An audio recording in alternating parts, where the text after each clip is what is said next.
करतो आहोत. माननीय नामदार देवेंद्रजी फडणवीस यांचं आपण कार्यक्रमामध्ये स्वागत करतो आहोत, जे त्यांच्या अतिशय निवडणुकीच्या धामधुमीच्या काळातही संमेलनाच्या उद्घाटनासाठी आवर्जून वेळ काढून आपल्या समवेत इथे उपस्थित आहेत. त्यांचंही अतिशय मनापासून स्वागत. माननीय नामदार श्रीमंत छत्रपती शिवेंद्रसिंहराजे भोसले या संमेलनाचे स्वागताध्यक्ष आहेत. त्यांच्या हस्ते माननीय मुख्यमंत्री महोदयांचं आपण स्वागत करतो आहोत. त्यांनाही सातारच्या कंदी पेढ्यांचा हार आपण इथे घालतो आहोत.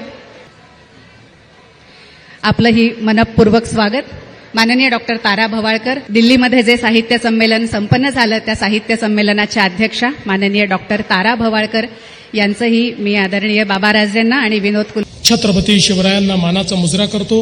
भारतीय राज्यघटनेचे शिल्पकार भारतरत्न डॉक्टर बाबासाहेब आंबेडकर यांना मानवंदना अर्पित करतो. 99व्या अखिल भारतीय मराठी साहित्य संमेलनामध्ये मंचावर उपस्थित असलेले या संमेलनाचे स्वागत अध्यक्ष राज्याचे सार्वजनिक बांधकाम मंत्री सन्माननीय शिवेंद्रसिंह राजे भोसलेजी, आमचे दुसरे सहकारी जयकुमार गोरेजी, ज्यांच्या हस्ते या साहित्य संमेलनाचं उद्घाटन आपण केलं, त्या ज्येष्ठ साहित्यिक डॉक्टर मृदुला गर्ग, या साहित्य संमेलनाचे अध्यक्ष आणि ज्यांचा उल्लेख नेहमी मी माझे लाडके लेखक म्हणून करतो असे माननीय विश्वास पाटीलजी, ज्यांनी आत्ताच आपल्याला मार्गदर्शन केलं, त्या 98व्या अखिल भारतीय मराठी साहित्य संमेलनाच्या अध्यक्षा डॉक्टर ताराबाई भवाळकर, मंचावर उपस्थित आमदार अतुल बाबा भोसले, आमदार मनोज घोरपडे, नगराध्यक्ष अमोल मोहिते, प्राध्यापक मिलिंद जोशी, श्री विनोद कुलकर्णी, श्री शिवाजीराव कदम, श्री गुरैया रे स्वामी, श्रीमती सुनीता राजे पवार, श्री नंदकुमार सावंत, श्री फारुख कुपर, श्री पलकुंडवार, श्री संतोष पाटील, श्रीमती याशनी नागराजन,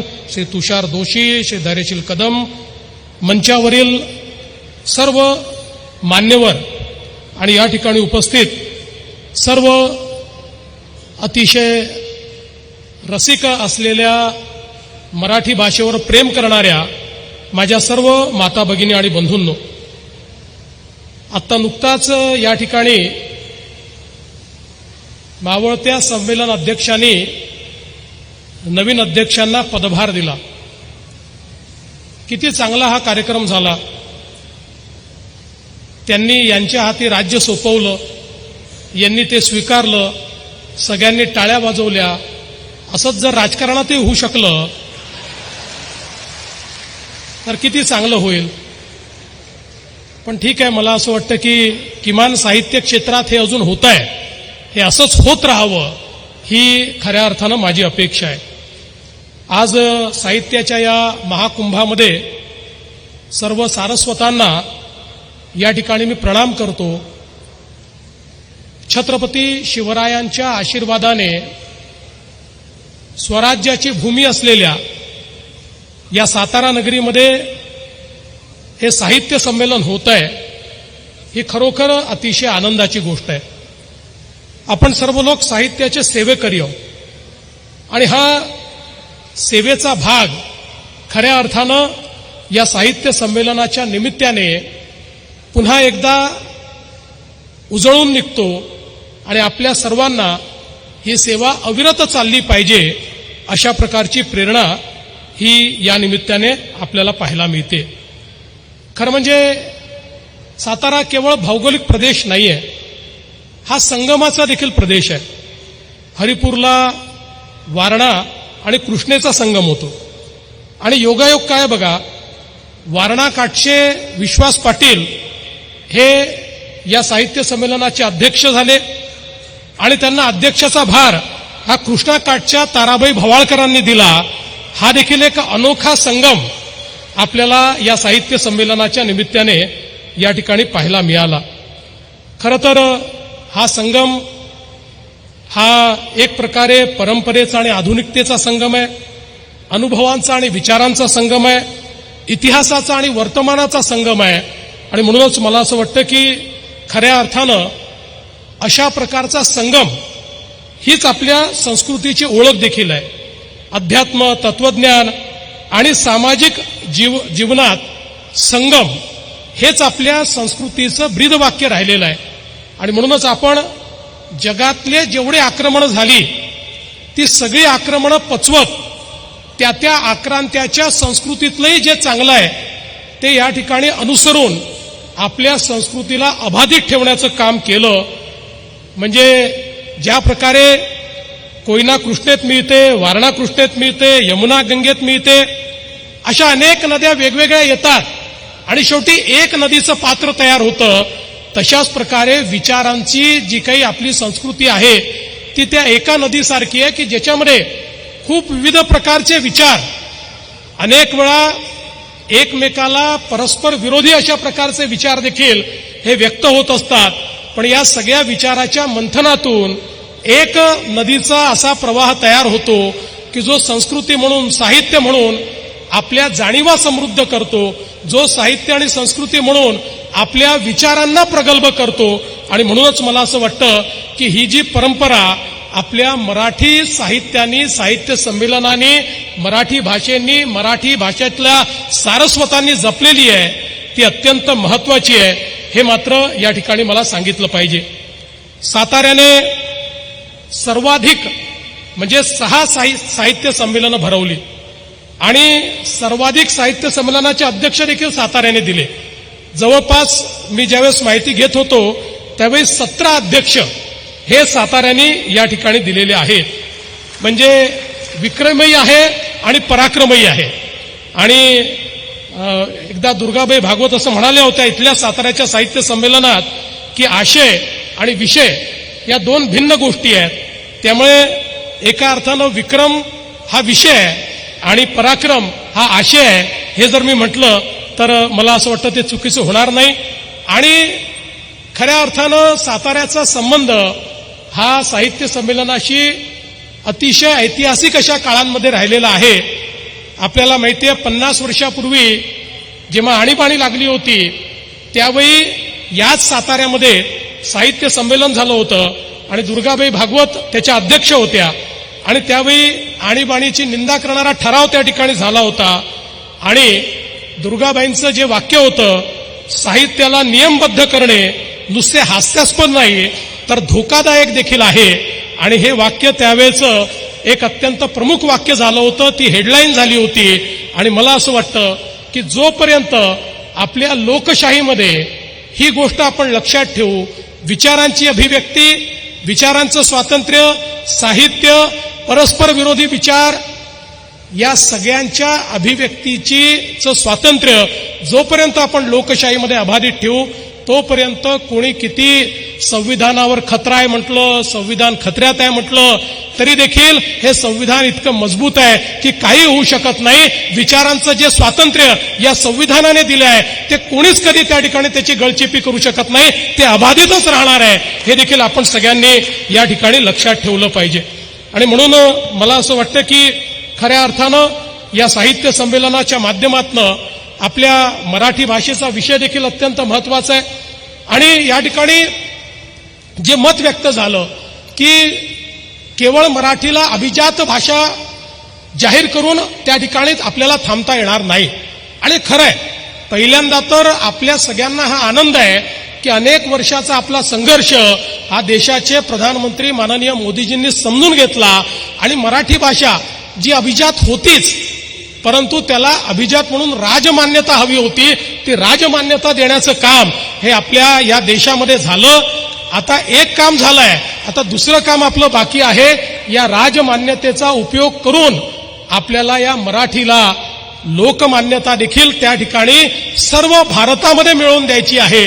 आणि त्या दृष्टीने मला अतिशय आनंद आहे की मागच्या काळामध्ये 2-4 महिन्यापूर्वी JNU सारख्या दिल्लीच्या प्रतिष्ठित विद्यापीठामध्ये मराठी अध्यासन सुरू करण्याची संधी मला मिळाली. आणि मराठी भाषा अभिजात झाल्यानंतर दिल्लीमध्ये त्या ठिकाणी मराठीचं अध्यासन आणि त्याचं जे स्वागत त्या ठिकाणी झालं ते पाहून देखील मला अतिशय आनंद झाला. खरं तर एक मुद्दा सातत्याने या ठिकाणी येतोय की भाषा सक्तीची कुठली. मी या राज्याचा मुख्यमंत्री म्हणून सांगतो, महाराष्ट्रामध्ये फक्त आणि फक्त मराठी सक्तीची, इतर कुठली भाषा सक्तीची नाही, फक्त आणि फक्त मराठी सक्तीची. हा आता या त्रिभाषा सूत्रामध्ये इतर कुठली भाषा शिकली पाहिजे त्या संदर्भातही आमची भूमिका होती की या संदर्भात सगळ्या भारतीय भाषा त्यातली जी तुम्हाला शिकायची आहे ती तुम्ही शिका. आता प्रश्न या ठिकाणी एवढाच निर्माण झाला की कुठल्या वर्गापासून शिकलं पाहिजे. आता एक आमच्या महाविकास आघाडीच्या सरकारमधला एक अहवाल आमच्याकडे आला. त्या अहवालावर त्यांनी काही कारवाई केली होती. त्यात पहिलीपासून सक्तीची म्हटलं होतं, तेच आम्ही पुढे नेलं. पण त्याच्यानंतर अनेकांचं मत असं पडलं की पहिलीपासून सक्तीची योग्य नाही. मग कधीपासून करायची? सक्तीची तर करायचीच नाही, मग कधीपासून करायचं? भाषा कधी शिकवायची? तर या संदर्भात आता आपण नरेंद्र जाधवांची एक समिती तयार केलेली आहे.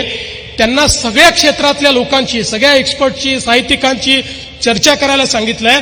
आणि मला त्यांनी त्या ठिकाणी सांगितलंय की त्यांचा अहवाल अंतिम टप्प्यामध्ये आहे. तो अहवालही महाराष्ट्रासमोर मांडू आणि त्यानंतर त्या संदर्भात उचित निर्णय घेऊ. पण ही गोष्ट लक्षात ठेवा की महाराष्ट्रामध्ये सक्ती ही केवळ मराठीची असेल, इतर कुठल्याही गोष्टीची सक्ती नसेल. पण हे म्हणत असताना मला एका गोष्टीचं थोडं दुःख होतं, ते देखील मी मांडलं पाहिजे की एकीकडे आपण इंग्रजी, फ्रेंच, स्पॅनिश या परदेशी भाषांना पायगळ्या घालतो. त्यांच्या संदर्भात मात्र आपली भूमिका अगदी स्वागताची असते, असली पाहिजे, काय हरकत नाही, आंतरराष्ट्रीय भाषा आहे. पण विदेशी भाषांना पायगळ्या घालायच्या आणि इतर भारतीय भाषांना मात्र त्या ठिकाणी विरोध करायचा, ही देखील मला असं वाटतं वृत्ती योग्य नाहीये. सर्व भाषांचा सन्मान झाला पाहिजे, स्वभाषेचा सन्मान अधिक झाला पाहिजे, मातृभाषा ही अधिक सन्मानित झाली पाहिजे. ही भूमिका खऱ्या अर्थानं आमची सरकारची भूमिका या निमित्ताने आहे आणि तीच भूमिका यापुढे देखील आमची असणार आहे. आणि म्हणून आपल्याला माहिती आहे, खरं म्हणजे आपल्या महाराष्ट्राचा जो आत्मा गोविंदग्रजांनी सांगितलाय, राकट देशा, कणखर देशा, दगडांच्या देशा, नाजूक देशा, कोमल देशा, फुलांच्याही देशा, अशा प्रकारचा आपला महाराष्ट्र आहे की ज्या महाराष्ट्रामध्ये सर्व प्रकारच्या वृत्ती, प्रवृत्ती, विचार अशा सगळ्या गोष्टी या एकत्रितपणे नांदतात. आणि मला असं वाटतं की प्रत्येक व्यक्ती आपला विचार हा ठामपणे या ठिकाणी मांडतो आणि त्यातनं एक विचार मंथन होत असतं. आज मला अतिशय आनंद आहे की या अखिल भारतीय साहित्य संमेलनाचं अध्यक्षपद हे विश्वास पाटील यांच्यासारख्या एका अतिशय चांगल्या साहित्यिकाला, की ज्यांनी खूप विचार प्रवर्तक आणि मोठ्या प्रमाणात संशोधन करून आपलं साहित्य लिहिलेलं आहे. आणि खऱ्या अर्थानं मी तर यापूर्वीही माझ्या अनेक मुलाखतीमध्ये सांगितलेलं आहे की ते माझे अतिशय आवडते लेखक आहेत. कारण ज्या वयामध्ये मी त्यांचं पानिपत वाचलं आणि त्याचा एक मोठा परिणाम हा माझ्याही जे काही इतिहासाची समज होती त्या समजुतीवर हा मोठ्या प्रमाणात त्या ठिकाणी झाला होता. आणि मला असं वाटतं की अशा प्रकारचे एक अतिशय सिद्धहस्त लेखक, एक साहित्यिक, एक संशोधक की ज्यांनी या ठिकाणी त्यांची पुस्तकंही बघा, त्यांनी पानिपत हे मराठी मातीला अर्पण केलं, त्यांनी महानायक हे आपल्या गुरूंना आणि गुरुजनांना त्या ठिकाणी खऱ्या अर्थानं ते अर्पित केलं. अशा प्रकारचा एक मोठा विचार ज्यांच्या ठायी आहे. आपल्याला माहिती आहे की ज्ञानेश्वर माऊलींनी देखील ज्ञानेश्वरीचं श्रेय हे आपल्या गुरूंना त्या ठिकाणी दिलेलं होतं. त्यामुळे तोच विचार हा पुढे नेण्याचं काम ते करतायत. खरं म्हणजे आमच्या मराठी साहित्यामध्ये, मराठी साहित्याला सर्वाधिक समृद्ध जर कोणी केलं असेल तर ते आमच्या वारकरी साहित्याने केलं आहे, आमच्या वारकरी विचारांनी केलं आहे, आमच्या वारकरी संप्रदायानं, आमच्या संतांनी या मराठीला खूप मोठ्या प्रमाणात त्या ठिकाणी समृद्ध केलं आहे. आणि म्हणूनच मला असं वाटतं की ही जी काही आमची मराठी आहे ही जोडणारी भाषा आहे. आम्ही मराठी आहोत म्हणून एकजूट आहोत, आमच्या मराठीमध्ये वैविध्य आहे. आणि मला असं वाटतं की ही जी काही आपली संत साहित्य आहे, या संत साहित्याने मराठी जनांना एकत्रित करण्याचा एक मोठं कार्य केलं आहे. कारण ज्या काळामध्ये आमच्या या संपूर्ण मराठी मुलखामध्ये आम्ही छोट्या छोट्या गोष्टींवर, जाती पाती धर्मावर विभाजित होतो, भाषांवर विभाजित होतो किंवा छोट्या छोट्या गोष्टींवर विभाजित होतो, त्यावेळी या सगळ्या संतांनी आम्हाला एकत्रित करण्याचं काम केलं. ज्ञानेश्वर माऊलींनी संस्कृतमधलं तत्वज्ञान हे मराठीमध्ये आपल्याला सोपं करून सांगितलं. संत नामदेवांनी भक्तीला एक सामाजिक आशय दिला. संत एकनाथांनी आपल्याला समन्वय शिकवला. जगद्गुरू तुकाराम माऊलींनी अन्यायाविरुद्ध आपल्याला निर्भीड अशा प्रकारचे शब्द दिले. संत चोखामेळा, जनाबाई, सोराबाई यांनी अध्यात्म हे ग्रंथात नाही तर ते जगण्यात आहे असा संदेश आपल्याला दिला. आणि म्हणूनच खऱ्या अर्थानं मराठी ही केवळ भक्तीची भाषा नाही आहे, तर ती मानवी मूल्यांची भाषा आहे. आणि म्हणूनच एवढं मोठं साहित्य हे सातत्याने या ठिकाणी मराठीमध्ये तयार होत असतं. आणि तुकाराम महाराजांनी आपल्याला हे देखील सांगितलं आहे, शब्देची स्वर्ग नरक दाविती. शब्दात एवढी शक्ती आहे की शब्द हे आपल्या जीवनाचा स्वर्गही करू शकतो आणि आपल्या जीवनाला त्या ठिकाणी नरकातही घालू शकतो. आणि खऱ्या अर्थानं मराठीचा अभिमान तर आपल्याला कोणी शिकवला असेल तर आताच ताराबाईंनी सांगितलं, तो आपल्याला छत्रपती शिवरायांनी शिकवला आहे की ज्या काळामध्ये स्वराज्याची निर्मिती झाली त्यावेळी स्वराज्य, स्वधर्म, स्वभाषा या सगळ्या गोष्टीचा जाज्वल्य अभिमान हा छत्रपती शिवरायांनी आपल्याला शिकवला. जी भाषा नाही आहे तर ती मानवी मूल्यांची भाषा आहे. आणि म्हणूनच एवढं मोठं साहित्य हे सातत्याने या ठिकाणी मराठीमध्ये तयार होत असतं. आणि तुकाराम महाराजांनी आपल्याला हे देखील सांगितलं आहे, शब्देची स्वर्ग नरक दाविती. शब्दात एवढी शक्ती आहे की शब्द हे आपल्या जीवनाचा स्वर्गही करू शकतो आणि आपल्या जीवनाला त्या ठिकाणी नरकातही घालू शकतो. आणि खऱ्या अर्थानं मराठीचा अभिमान तर आपल्याला कोणी शिकवला असेल तर आताच ताराबाईंनी सांगितलं, तो आपल्याला छत्रपती शिवरायांनी शिकवला आहे की ज्या काळामध्ये स्वराज्याची निर्मिती झाली त्यावेळी स्वराज्य, स्वधर्म, स्वभाषा या सगळ्या गोष्टीचा जाज्वल्य अभिमान हा छत्रपती शिवरायांनी आपल्याला शिकवला. आणि हा अभिमान शिकवत असताना त्यावेळी जे आक्रमण मराठीवर झालं होतं ते आक्रमण दूर करण्याकरता खऱ्या अर्थानं एक अत्यंत महत्वाचा राजव्यवहार कोश हा छत्रपती शिवाजी महाराजांनी तयार केला.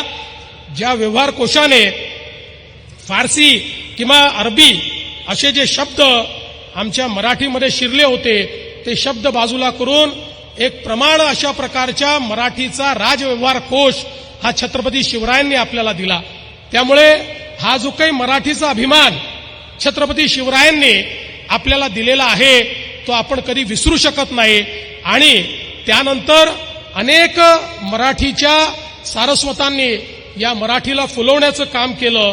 आणि म्हणूनच मला असं वाटतं की आज हा अभिमान जोपर्यंत चंद्र आणि सूर्य आहे तोपर्यंत आपला अभिमान अशाच प्रकारे कायम राहील आणि मराठीची सेवा आपण करत राहू. आणि मी निश्चितपणे सांगू इच्छितो की या सगळ्या कामामध्ये साहित्यिकांचे कार्यच आहे की समाजाला दिशा देणं. साहित्याची निर्मिती ही मनोरंजनाकरता नाही आहे. साहित्याची निर्मिती समाजाच्या जाणीवा या विस्तारित झाल्या पाहिजे याकरता साहित्याची निर्मिती होत असते. आणि म्हणून कधी टीका झाली, कधी गौरव झाला, कधी कोणी काही त्या संदर्भात बोललं तरी त्याचं कुठलंही वाईट वाटून घेणाऱ्यांपैकी आम्ही नाही.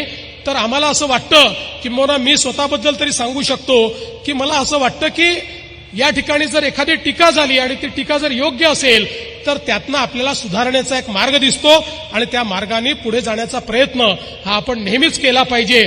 आपल्याला सगळं समजतं अशा मूर्खांच्या नंदनवनात वावरणारा मी नाही आणि असं कोणी वावरू नये असं समजणाऱ्यांपैकी मी आहे. आणि म्हणून मला असं वाटतं की प्रत्येक साहित्य संमेलन हे कुठेतरी एक दिशादर्शक अशा प्रकारचं साहित्य संमेलन असतं. त्यातलं अध्यक्षीय भाषण जे आहे त्या भाषणातनं एक पुढच्या वर्षीची एक चांगली दिशा ही आपल्याला त्या ठिकाणी मिळत असते. आणि मला विश्वास आहे की अशाच प्रकारचं मार्गदर्शन या साहित्य संमेलनाच्या माध्यमातून देखील होत राहील. आणि मगाशी एक विषय आला की आमच्या संस्थांमध्ये कुठेही हस्तक्षेप होऊ नये. आम्ही कधी हस्तक्षेप केलाही नाही, आम्ही कधी हस्तक्षेप करणारही नाही, आम्हाला कुठला त्याच्यामध्ये इंटरेस्टही नाही. कुठलाही राजकीय हस्तक्षेप कुठल्याही संस्थेमध्ये जोपर्यंत देवेंद्र फडणवीस मुख्यमंत्री आहे तोपर्यंत होणार नाही. आम्हाला राजकीय हस्तक्षेप साहित्यात करायचा नाही आणि साहित्यिकांनी राजकारणात जरूर यावं पण साहित्याच्या क्षेत्रात राजकारण आणू नये एवढीच अपेक्षा ही साहित्य क्षेत्राकडनं मी या ठिकाणी करतो. आणि हे अतिशय सुंदर संमेलन या ठिकाणी बाबाराजे आपल्या नेतृत्वात मावळा फाउंडेशन असेल आणि आपले साहित्य मंडळ असेल आणि ज्या वेगवेगळ्या संस्था आहेत या संस्थांनी मिळून या ठिकाणी आयोजित केलं त्याबद्दल आपले अतिशय मनापासून आभार मानतो. या साहित्य संमेलनामध्ये आपण मला निमंत्रण दिलं त्याबद्दल देखील आपले आभार मानतो. खरं म्हणजे आपल्या सर्वांना माहिती आहे की मी मंचावर बसून कधी मोबाईलवर बोलत नाही पण आज आपण पाहिलं असेल मी सारखा मोबाईलवर बोलत होतो त्याबद्दल आपली माफी याकरता मागतो की आज महानगरपालिकेच्या निवडणुकीचा फॉर्म परत घेण्याचा शेवटचा दिवस आहे आणि सगळीकडे सगळ्या पक्षांमध्ये इतकी बंडखोरी आहे की त्या सगळ्यांची मनधरणी केल्याशिवाय ते फॉर्म परत घेत नाहीत. त्यामुळे तुम्ही या ठिकाणी सगळे लोक भाषण करत असताना मधून जे मी बोलत होतो त्या कार्यकर्त्यांना विनंती करत होतो, अरे बाबा फॉर्म परत घे. त्यामुळे मी थोडी ही दृष्टता केली आणि या ठिकाणी फोनवर बोललो. त्याबद्दल आपल्या सर्वांची मी क्षमा मागतो. आणि मात्र मी तसा बहुश्रुत आहे, त्याच्यामुळे फोनवर बोलतानाही इथे काय बोलणं चाललं होतं याच्याकडे माझं पूर्ण लक्ष होतं, हे देखील या निमित्ताने सांगतो. आपल्या सर्वांचे अतिशय मनापासून आभार मानतो आणि माझे 2 शब्द संपवतो. धन्यवाद. जय हिंद, जय महाराष्ट्र.